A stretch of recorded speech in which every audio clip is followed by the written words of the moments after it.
Hi, I'm Michelle Begue with a look at what's happening in Latin America now. But first, our news trivia. Which Latin American country participated in the first International Paralympic Games in Rome in 1960? We'll have the answer later. Latin American countries have offered to receive migrants from Afghanistan. Mexico received 86 Afghans this weekend. The group was made up of journalists and their families. They were fleeing the Taliban takeover of their country. This is the third group of migrants from the country who have flown to Mexico. Colombia, Costa Rica, Chile, and Ecuador are also preparing to receive several thousand Afghans, at least temporarily.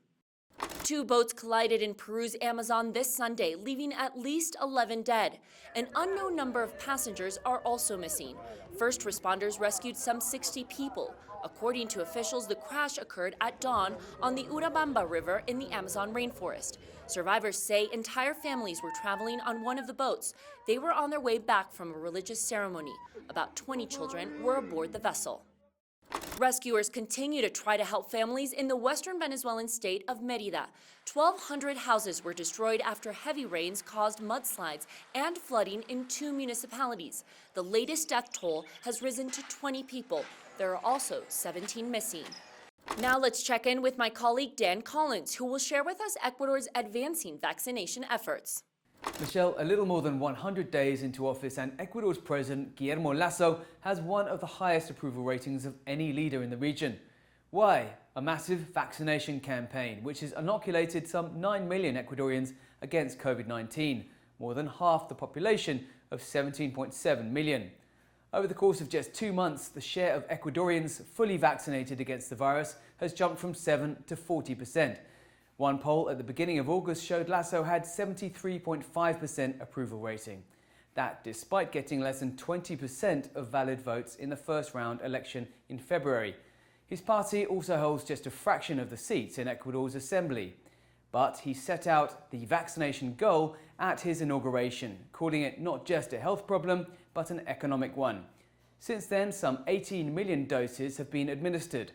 Ecuador's leading pollster says lack of work, made worse by the pandemic, is the population's leading concern. Now let's look at what stories we're following for next week. First, an old dispute is resurfacing between Chile and Argentina. The disagreement is over a border discrepancy on the extreme south of the South American continent. Chilean President Sebastián Piñera said on Saturday Chile would defend its sovereignty and update the limits of its continental shelf. Argentina, in turn, accused its neighbor of trying to appropriate national territory. Both sides have agreed to discuss the issue bilaterally and peacefully. And second, in the Galapagos Islands, scientists arrived to count the critically endangered pink iguana. It's estimated there are only 211 of them left.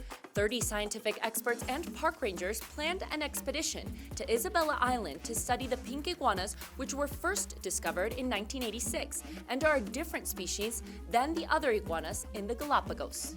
And third, check out the capybaras that invaded an exclusive gated community in Argentina. The families of capybaras are at the center of controversy in the Nordelta neighborhood on the north end of Buenos Aires. Eating away at the gardens and lush landscapes, it's hard to know who's expanding more, the luxurious neighborhood or the ever-growing family of rodents. The enclave is built on the wetlands of the Paraná River, the second largest in South America.